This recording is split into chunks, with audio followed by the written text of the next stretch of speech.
of Parshat Shelach. Many of you have read this parak. Many of you know the details of this chapter. What I like to do, though, is open up with several questions. Amongst them, the great Malbim brings many of these questions. I want to share them with you, and then we're going to try to answer at least a few of these questions as we go. Is this it? Yeah. Look, our experience by sending Meraglim spies is not good. 40 years before the sending of these spies, the obvious attempt failed, and it failed greatly. Often the spying is dependent upon subjective understandings, but if the objective of spying is to deliver a military report, here in Joshua chapter 2, we don't see any report regarding military matters. Question 1 and 2. Question number 3, the fact that the spies were sent 3 days before the end of 30 days of mourning tells us something. Why? Another point, when it says that Yehoshua is sending the spies in the opening of the chapter of Yishlach Yehoshua ben Nun min ha-shitim, what's the importance from where they're being sent? Why mention shitim? Furthermore, what is really the objective of this sending of these spies? Okay? In order to us best understand it, why don't we just sketch out a major difference between this sending and the sending of Moshe Rabbeinu? Okay? If we just sketch out, I'll just share with you in a moment because I had it here before. How many spies did Moshe send? 12. How many did Yehoshua send? 2. Are the names of the spies that Moshe sent told to us? They're famous. Before Samim, Yeduim, they're known. We're here? Hidden. Their names are not mentioned. The obvious objective of Moshe sending spies, lachpor et haaretz, as it says in the book of Dvarim in the review, it's certainly a military matter. Ladat et tov haaretz, the good parts of the land. But if our sending of spies here by Yehoshua is a military strategic sending, we don't hear them talking about this. Furthermore, they dress up as pottery makers. Is that important for us to know? What is it? Another question. The extent of the spies. The 12 went for the entire length and width of the land, 40 days. Here, it says that they're sent to Yericho, and Yericho only. So, with this in mind, we're going to try to answer questions and understanding this matter right now. And really, to better understand this matter, let's start off with the place. They're sent from the Shittim. Does anyone remember in the Chumash, the place Shittim? Have a Tanakh at least in front of you. What calamity happened in the place called Shittim? Why is it important to be sent from there? No, anyone remember? Shittim, where is it mentioned? Which Chumash? What? In Bamidbar. What great crisis happened there? With the Midianite women? Excellent. We believe that if the Torah, the Tanakh, tells us that 2 spies are sent from a place called Shittim, like we learned about in Bamidbar chapter 25, we know that now there's a very special purpose. Why? 2 spies of chapter 2 are being sent in. The hinting of the place Shittim is telling us that right now 2 spies being sent in is not just a geopolitical act to give a report back, but it's going to have a moral and ethical impact on Israel and the world. Now, Am Yisrael, after 40 years of exile in the desert, is now ready to come for the first time into its land as a nation. What is our purpose? It's not to build a 7-Eleven store and drink iced cafe. It's not to make pizza shops. It's not anything but, first and foremost, to make the world a more upright, righteous world. That's why Am Yisrael was created. Bereshit, bara Elokim, the Midrash says, b'shvil Reshit, on behalf of the Reshit of the world. Am Yisrael does not only aspire to set up a nation, a country, a state, with modern techniques of administering the country, but above and beyond, Am Yisrael aspires litakein olam b'malchut Shaddai, to correct the world with the almighty kingdom of God. Now, in order to correct the kingdom, you need holiness and you need purity. And when the sexual sins of Israel were so great, in the calamity inside Shittim, when the daughters of Midian and others were prostituting, and above and beyond, we were led by leaders of Shimon, that they failed in modesty, and 24,000 Jews died in that terrible plague, only to be halted by the act of zealousy of Pinchas is one of the 2 hidden spies going in right now. So, gentlemen, we have to understand, for Am Yisrael to successfully go into the land, I learned from one of my Rabbis, Rav Avram Remer, Zecher Tzadik Levrach, one of the great Tanakh teachers in the Rav Kook Yeshiva High School. In order for us to really succeed to go in as a nation into the land of Israel, we have to overcome 2 inclinations, 2 parts of a Yetzer Hara. One part of the Yetzer Hara is pride, haughtiness, ga'ava. With that, we're not going to be successful in the land of Israel. We have to submit ourselves in the ideals of Hashem. Number 2, ta'ava, lust and desires. Okay? Of all the terrible violations of adultery done in the place called Shittim, okay, we have to see, are we on a level that not only can we promote humility, but can we also add more holiness to our lives? And now we're coming in to the land of Israel from Shittim. And before we meet up with an encounter with the biggest prostitute in the Middle East, called Rachava Zona, we want to bring the words of Chazal. When did the career of Rachava Zona, when did she become a star, a Hollywood star, where every famed man of the Canaanite nations would be with her? The answer is, the Midrash says, when Israel fell at Chet HaEgel, when we fell morally and ethically in idolatry or pseudo-idolatry of the sin of the golden calf, the Midrash says that's when her career started. Correlation between the national level of ethicals and morals of God by the Jewish people has an impression on idolaters in the world. That when we have a flaw and when we fall, this can have an impact on parts of the world. So, gentlemen, the daughters of Moab that prostituted with Midian, we paid a very big price. Had it not been even for the act of zealousy of Pinchas, like we said, 24,000 died. That's approximately 4% of the male population of 20 above that we counted in Parshat Pinchas. So therefore, the sending of spies from Shittim, from the place where we failed with sexual immoral sinning, okay, we now have a test. This land, Rav Remer explains, Chazal say, has a neshama.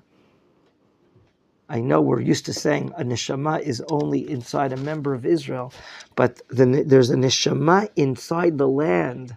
As Rav Kook writes in his opening paragraph of the book of Orot, there is a spiritual dimension inside the land. Many of you say, wow, when I got off the plane, I felt it, I sensed it. I came to I cried, I teared. There's something here in the air, in the land, that tells us what the Torah says, that this land does not tolerate immoral, unethical behavior. What will be the test of these two yitzarim, these two inclinations? Will they still separate us? Will they separate us from conquering the land? That's why here in Pasuk Aleph, Yehoshua says, I'm sending them from Shittim, the place where we sinned. If they can now visualize Eretz Yisrael and go into the land, okay, and try to assume the inner spiritual character traits of the land, if they can express their divine connection to the land and overcome sexual immorality, that's a sign that the barriers of this bad character have been shattered. That's a sign that what we did in the sin in Shittim, we're already doing tshuva. Pride, haughtiness, no longer is muzzling our ethical behavior. Am Yisrael is ready to go into the land if we can overcome these two yitzarim of haughtiness and sexual immorality. Therefore, only two are sent, not famous people. Remember, each of the 12 sent by Moshe, Rashi B'nai Yisrael, they're stars, they're well known, they're the top of the list. Here, Shnaim, what does it say? Cheresh. No one knows who they are. They're not publicized whatsoever. We're not working on their ego whatsoever. Okay? Two are sent. No Bon Voyage party, no drinking a l'chaim, no JB, no Jewish booze, whatever. They're now leaving. No press conference accomplished by blessings of public leaders, rabbis, corporate presidents. They're leaving when people are sad. Part of the 30 days of who? Of Moshe Rabbeinu. They're leaving during the 30 days of the mourning of Moshe Rabbeinu. So here they are. They're two people. The truth is, they are part of the hierarchy, but they're not publicized. Chazal say the two that are sent are and Kalev, from the tribe of Yehuda. Pinchas and Kalev of Yehuda. Pinchas, of course, is he also from Yehuda? No. He's a Kohen from the tribe of Levi. Okay. These two, okay, they could have felt, we're not the national leaders. Yehoshua is. They could have felt maybe unfavorable discrimination that they're not national leaders. Here's the test. They're not the national leaders. Are they able to lower their pride? Are they able to display humility and go into the land? Are they able to blind their vision of their self-pride? This is the objective, apparently. Rav Remer, one of my rabbis, Zatzal, says that Yeshua's objective of sending out these meraglim was not for military reasons, is not for strategic reasons, but it's internal affairs, Misrad HaPnim, and not Misrad HaChutz or Misrad HaBitachon, not the defense ministry and not matters of international affairs. Are these two mirroring the nation behind them on the other side of the Jordan River? Are they on a spiritual level that they're ready to truly inherit the land? Not to clarify the security situation of Yericho. That's why, by the work of God, they go into the city and the city only, and they end up on the house of Rachav Azonah. Rachav Azonah is the most awesome mightiest woman of idolatry and sexual immorality that we have here. Like I mentioned before, the Yalkut, I want to tell you the source. Yalkut Shimoni on Yehoshua chapter 9 says that Rachav alighted to her peak of immorality when the nation of Israel sinned in Cheta Egel. Do you see a correlation?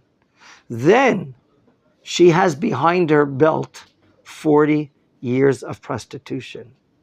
When the Jewish people are wandering 40 years in the desert, okay, the fall of Israel's immorality has an impact on the souls of the world. Remember this. The immorality or morality of the world is impacted by the level of the Jewish people that they're living. Okay? There's no doubt. When a non-Jew like Onkelos meets so many great scholars, there's no doubt that when Ruth HaMoaviyah meets great women like Naomi, there's no doubt that Rabbi Akiva comes from families of Gerim and Rabbi Meir, from families of converts, that they're elevated when they meet such special people. Okay, we see these as examples that have happened to the Jewish people. You understand what I'm saying? They rise to great heights. Onkelos and Rabbi Akiva and Rabbi Meir, Ruth HaMoaviyah, and others. So too Rachav, this woman. She's the type of neshama, Rav Bremer explains, that she stands to be redeemed. She stands to be corrected. When? 40 years later, the entrance of the Jewish people into the land of Israel. Just like our fall in Avodah Zarah and prostitution in the desert had an impact on her, she and the rest of the Canaanites in the land of Canaan, and so too probably Chet HaMeraglin, that's happening in our Parshat, the sin of the spies, caused her Chazara B'Tshuvah to be delayed. She couldn't enroll in Machon Meir, Rachav Azona, as long as we're messing up and sinning. She was looking for the registration. It wasn't on in the internet. It was delayed for 40 years. En Klita, exactly. So this meeting with Rachav Azona is such a great test to the two spies. It's so important to see, will these two Miraglim overcome? Will they return spiritually unscarred? Okay. Look at Yehoshua, just to skip for a moment, Kaf Bet, chapter 22, verse 17. And look at the words of the speech of Yehoshua here, 22:17. He says, in reference to the fall of 24,000 Jews in Shittim, I'm quoting Yehoshua 22, Kaf Bet, Pasuk Yud Zayin, verse 17. Yehoshua says, when he's speaking to Bnei Ruvain and Gad and half of Menachem, I'm reading the text in Hebrew, Hame'at lanu et avon peor. What do you think? It's small, unimportant. The sin of the sin of peor. Peor is the type of idolatry. Asher lo taharnu mimena, that we did not purify ourselves from adayom hazeh. Vaya negev ba'adat Hashem. This and other psukim, it's clear that right now we're under a test. To meet up with Rachav Azona and return back to Yehoshua, completely mentally and spiritually clean, only then will Yehoshua know that Am Yisrael has the power to overcome their sins, cleanse themselves, and therefore, I want you to understand, important people have to be sent. The Gemara, at the end of the last chapter, Masechet Sukkah, when it talks about the Yetzer Hara, several pages there, Abaye is there, is mentioned. Abaye says a very important thing that we see in Ravina and Sanhedrin as well. The greater the Torah scholar is, the greater the Yetzer Hara. He has a super duper Yetzer Hara. He has a higher level Yetzer Hara. You have to understand why. We're not a lethargic nation. We're not a parva nation. We have tremendous powers inside ourselves and tremendous abilities. And the greater we become in our midot and in our Torah, Hashem metaphysically has implanted in our world, our mental world, our spiritual world, ways to try to shift us away, influence us, fall, sin, violate, not think it's important. And the greater we are, the greater we can fall. You have to understand this. It's part of the metaphysical laws that God created.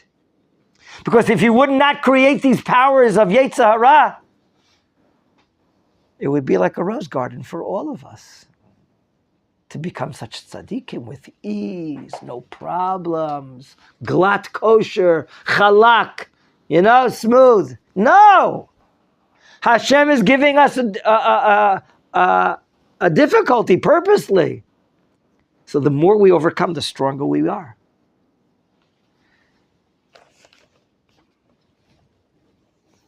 Gentlemen, in the beginning of the chapter, back at us in chapter 2, they arrived to her house thinking that this is the perfect disguise. Because, the settlers of Canaan know that Am Yisrael hates lewdness. And information gets out very, very fast, doesn't it? And the king comes. And what does the king find? He knows that they've visited her house. He knows that they've arrived there. Machon? Yeah. What does she say? She lies. She lies. Why does she lie? Because for her to lie, she's made a 180-degree turn. She's made a 180-degree turn. Please find the most wonderful, wonderful admission of faith that this woman says. Where do you find it?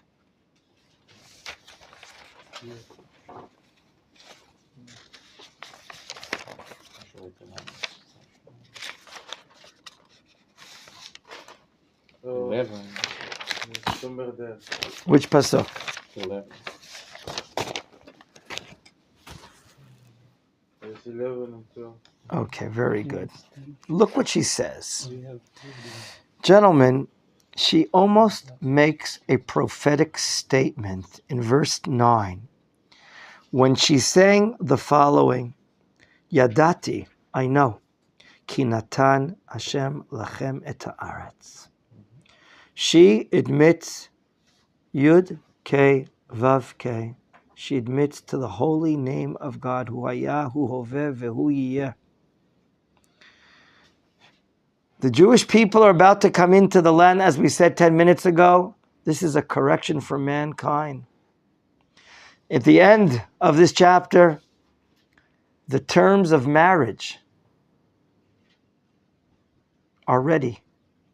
Because when she converts, she becomes the pseudo first lady of the nation because she becomes the wife of Yehoshua ben Nun. Wow, what a change. You could say, sarcastically, that we purposely went to her house strategically because every man, every VIP in the Canaanite hierarchy has probably been by her. And maybe we can get vital information from Rachav. It could be true. We don't see or hear or learn about these type of military strategic reports. But we see here that these two spies going in, representing Tikkun Olam b'Malchut Shaddai, that's what we're coming in for. That the light of faith, the light of goodness of God will now shine so great when the nation comes into the land and conquers the land, it'll have an impact. That's the logo of Machon Meir. The rays of light will be able to go to all parts of the world. Okay? We're coming in to bring blessing to the world. We're coming into the land to bring a connection to God. We want to capture the land. Capturing is not corrupt. Capturing is not crooked. Capturing of the land of Israel by the Jewish people is going to bring goodness to the world. Of course, we'll mention the 3 letters that the Yerushalmi Talmud tells us that Yehoshua sent in with no answer. The Canaanites are not answering the postal system. They're not leaving. They're not changing their ways, and they're going to have to get ready for a fight. But she knows what's going on in the land. What has made an impact? God and his connection to Israel. They're melting. The inhabitants of Canaan right now are melting in fear. Why? In verse 10, they found out. They know what happened 40 years ago in the splitting of The Red Sea. the Yam Suf. And they know what happened in the last 2 years. Who were the giant military powers overcome by Am Yisrael, led by Moshe Rabbeinu? 2 Amorite kings, Canaanite kings. Sichon, the king of Bashan. Amorites. Emori, and Og, the king of Bashan. the Bashan. Wow, they know about it. Everyone knows about it. Even if you don't sell spices on a camel traveling from one side of the Jordan River to the other river. And then she says in Pasuk Yud Aleph something almost identical to the words of Moshe Rabbeinu in chapter 4 in the book of Dvarim. Vanishma vayimas levaveinu velo kama od ruach, verse 11, beish mipnechem, here it is, ki Hashem Elokechem hu ha'Elohim b'shamayim mima'al ve'al aretz mitachat. Almost identical words that Moshe says. And where is it inserted, in which part of our tefillah? Aleinu l'shabeach. Do you see that? My dear friends, there's a universal effect of Am Yisrael coming into the land of Israel, effect on faith in the world. And she's saying it for other people that agree with her. And she's making this great admission. So we have here, my friends, is that right now, the nation at its beginning, when we were 12 tribes, do you remember that Dinah was raped by Shechem ben Hamor? And what did Shimon say? Hachezona yaset achoteinu. Shimon, he was the trouble. He caused trouble later. He and Levi, when no one was looking, they overcame Shechem that next day after they performed the circumcision the day before. Do you remember? They wiped out all the men of Shechem because Shimon was hot-headed. God forbid, you can't make a prostitute out of her sister. Unfortunately, Shimon, who was so imbued with idealism of modesty and against sexual immorality, it was the same Shimon tribe that their prince, do you remember his name? Zimri ben Salu, that's correct. The Cosby Batsur is one of the princes. Okay, Zimri ben Salu. From the same place that they embarked, were coming to be mitaken, the sin of the tribe of Shimon. According to the Ramban, most of the 24,000 people that died in that terrible calamity were from the tribe of Shimon. So now, the first meeting of Jewish people in Eretz Canaan with the biggest prostitute in the area is not a minor matter here, but the culture of Canaan, promiscuity, relations with anyone and everyone, can. Therefore, there's a war here against, a spiritual war against Znut. There's a spiritual war here against idolatry. Okay? Do you remember Kalev, the other spy? What is his connection in this matter? He went through a gibush. You hear me? He walked 40 days up and down the country 40 years ago. Kalev, do you remember? He has experience. He's trustworthy. His boss, what's his boss's name now? Yehoshua ben Nun. Yehoshua is now the boss of Kalev, the leader of the nation. Okay? He sent out, not because he has a perspective of seeing the entire country, because here, they're only visiting which city? Yericho. We should mention. Why Yericho? Is it because it's in proximity, that we're on the other side of the Jordan River, in the plain area of the Moabite mountains? Could be a practical reason. But we understand that Yericho is the microcosmos of the entire country of Yericho, of Canaan. It is like the concentrate of the rest of the country. Yericho is considered a very, very special center in Canaanite culture. The biggest zona is there. Idolatry is there. Today, the biggest casino tables in Israel are there, unfortunately, under Arab rule. But here, Chazal say in the Midrash, do you remember when we finished the wars against the Canaanite entities? There's like a song of the kings and their areas that we fought up against. How many kings are mentioned later in Sefer Yehoshua? 31. Okay, Lamed Aleph, 31. It's written in the format of a song. A few words, a gap, and two words. A few words, gap, and a few words. Like a song we see scribed in the Torah. Chazal say that each king of those 31, they had offices, an embassy in Yericho. Why? Because Yericho is really the center of Canaanite culture. Nachon, it's the entrance. And Chazal say for the Jewish people, it's called the Mafteach. Yericho is called or nicknamed the Mafteach of the land of Israel. Because if we win a war at the entrance to Eretz Yisrael, and it's the city of Yericho, that might be the decisive war to help us win all the other wars. But more important, we're talking about the ethical effort. These two spies, Kalev and Pinchas, are right now under test. Will they overcome the Yetzer Hara for Znut and Ga'ava?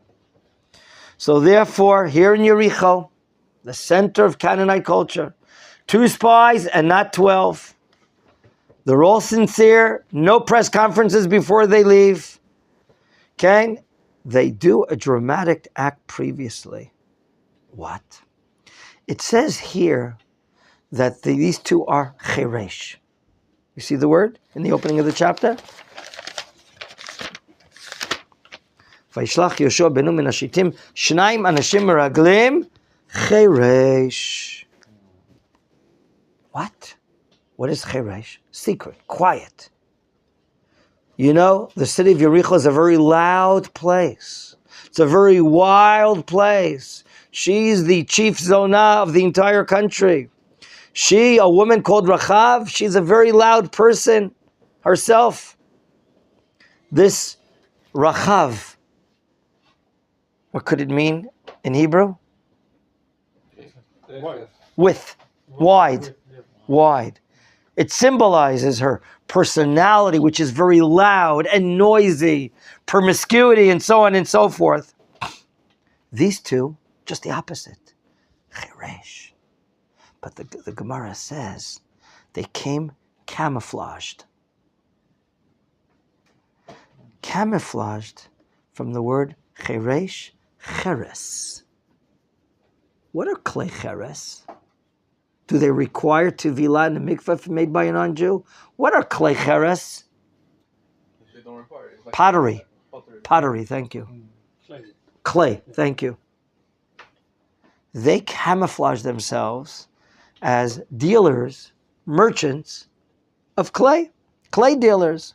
Who needs a clay dish? Soup clay dishes, 5 of them for 10 shekels. And they would go around and sell. They would do this. Isn't that a strange, contrary understanding of the Midrash to the Pshat that they are? Cheresh. By the way, someone who is, God forbid, Cheresh means he is deaf. He doesn't hear. That's what it means. Cheresh shotev v'katan. Okay? The Midrash, it seems, I heard this from one of my Rebbe's, Rav Tirosh, is like turning around 180 degrees the simple meaning of cheresh, which is quiet. And here they're doing they're clay dealers. They're avatiach. You go to Machon Meir, you hear avatiach, watermelons, and they scream out watermelons, right? It's turning around the pshat 180 degrees. But it's not merely incidental. In Yericho, in the house of Rechava Zonah, the center of the city, she has a dairy restaurant, she has a meat restaurant, she had a big bar where she would give drinks apparently to all her customers. Maybe she has a bowling alley. I'm not sure, I didn't check it out in the Midrash if she has a bowling alley. She has a red phone because she's a VIP. She knows all the important men in Canaan. And here it is. Her house is like the nerve center of Yericho. You understand? Mm-hmm. Her house is the nerve center. Everything is focused around her. Okay? And now, here we have a meeting of the culture of the Jewish people. Torah, modesty, holiness, no promiscuity, is now meeting up with the top of the culture of Canaan.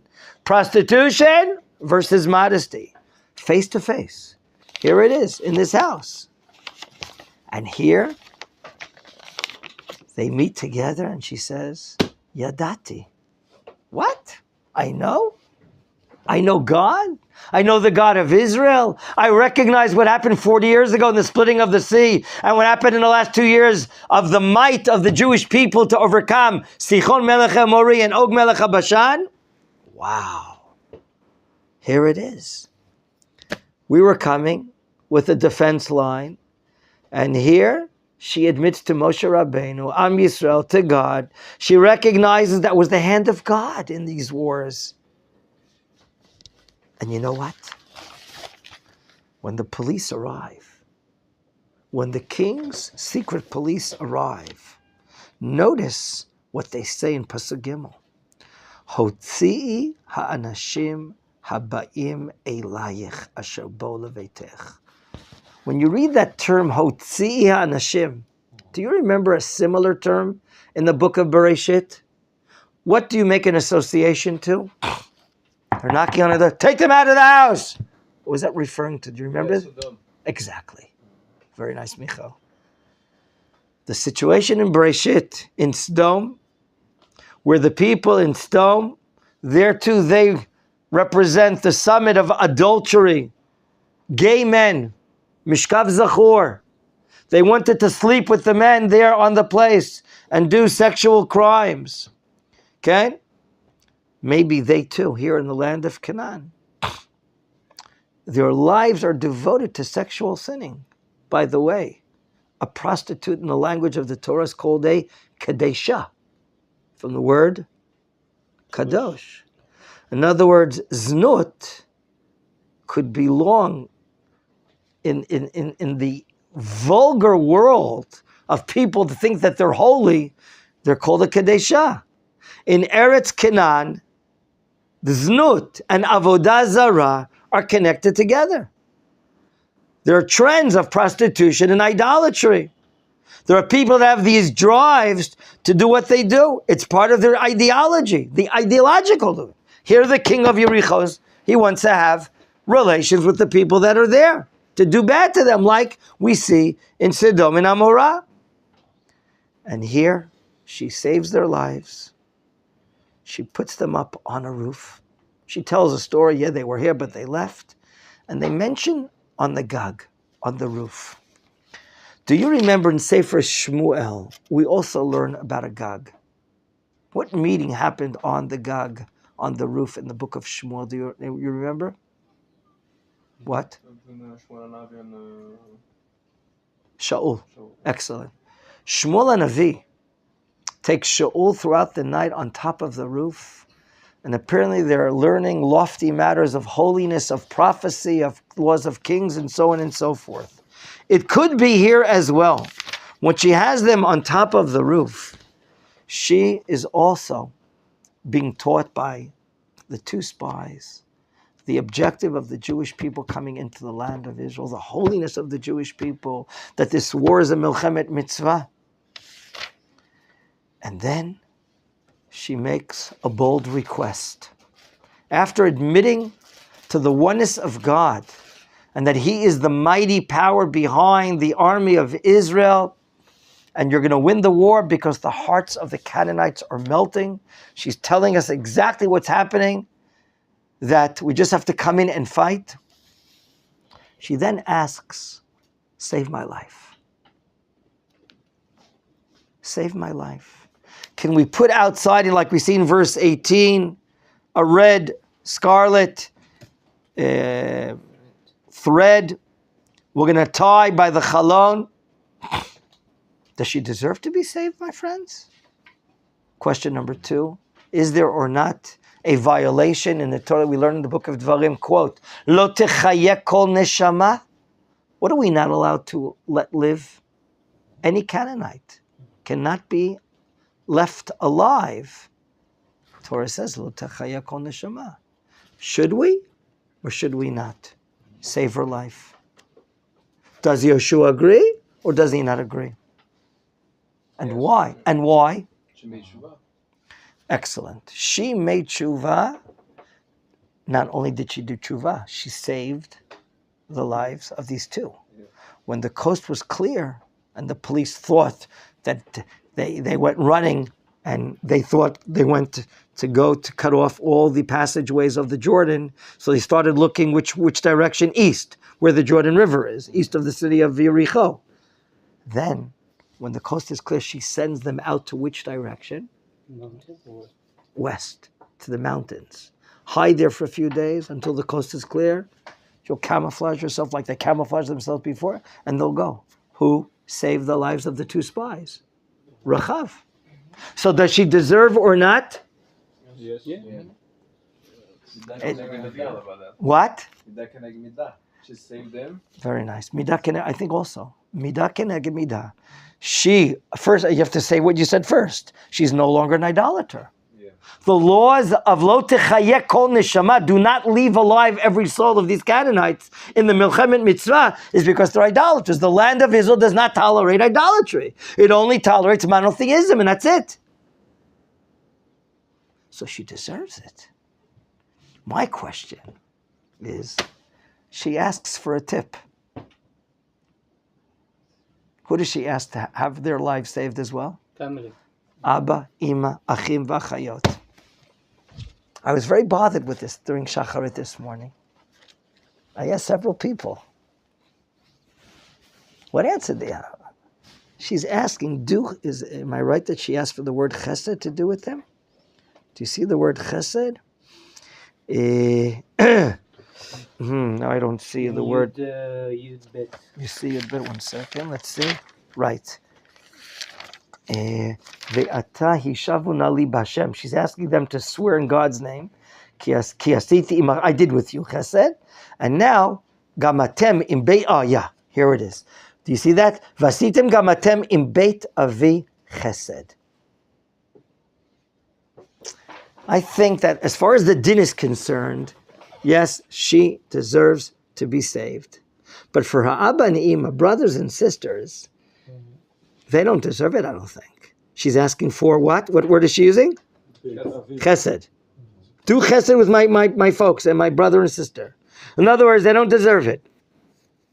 I asked the Talmud Chacham this morning if he has an answer to this question. I mean, why? And he agrees. Yehoshua agrees. I asked one Talmud Chacham this morning. It's a good question. I don't know why. I mean, there's a din of lo techayeh kol neshama.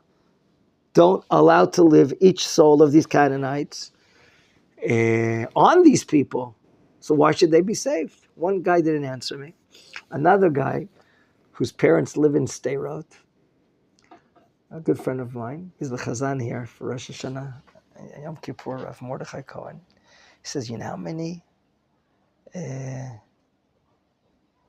what are they called, collaborators?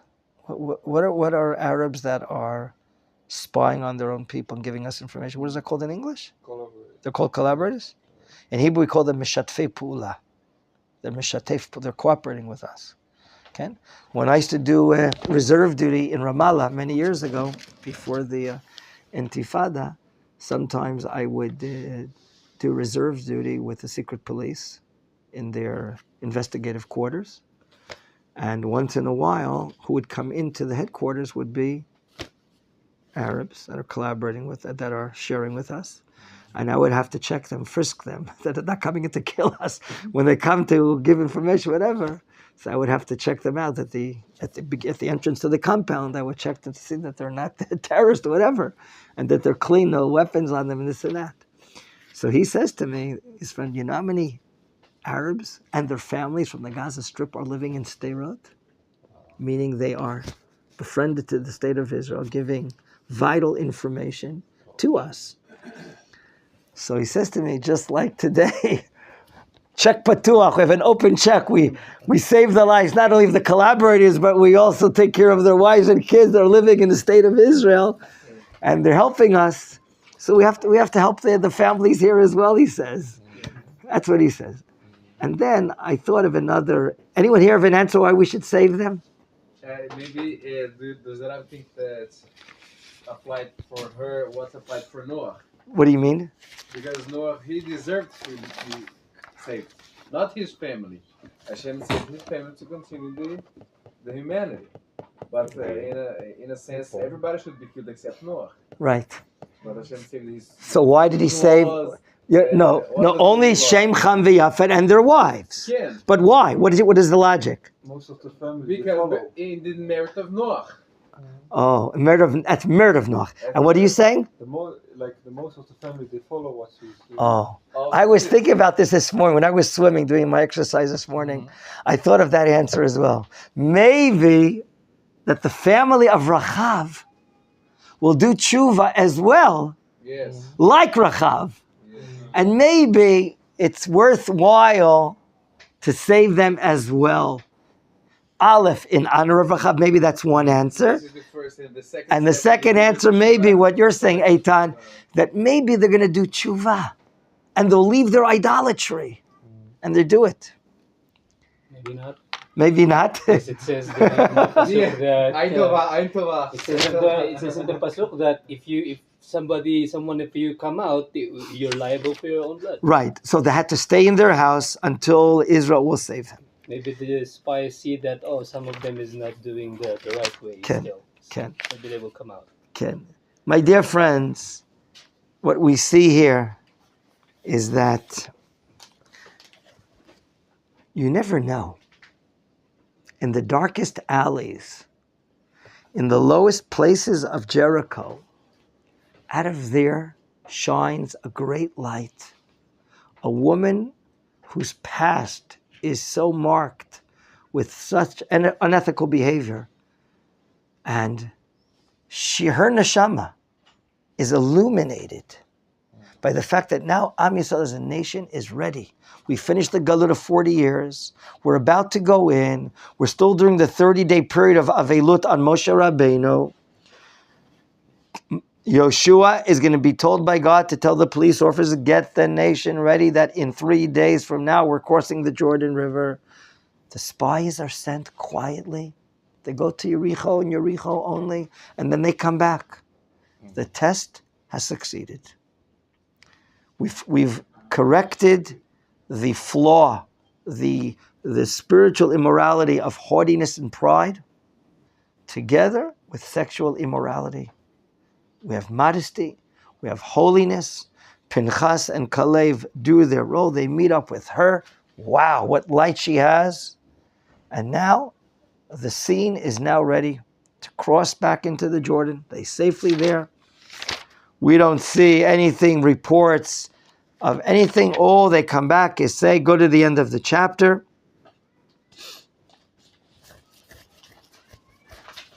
And now, with the end of the chapter, by reading the last two psukim, we'll be able to prove that the objective of these two spies is clearly not a military or strategic objective like the 12 spies had.